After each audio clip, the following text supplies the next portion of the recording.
Hi guys, in this video I'll show you how to stretch out videos in CapCut PC. First of all, open the CapCut application on your PC and make sure it is updated to the latest version. After that, you will be redirected to the page where all of your recent projects will be displayed. Now, either open an existing project or create a new one. After you are on the editing page, click and drag the target video onto the timeline and then navigate to the right side panel. Here, make sure that you are inside the video section.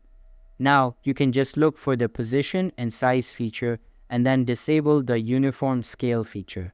Once you do that, two new sliders will start appearing on your screen. Simply use these sliders and drag them to stretch or compress the video to your preference. So that's all for this video. If this video was helpful, don't forget to subscribe and hit the like button. Thanks.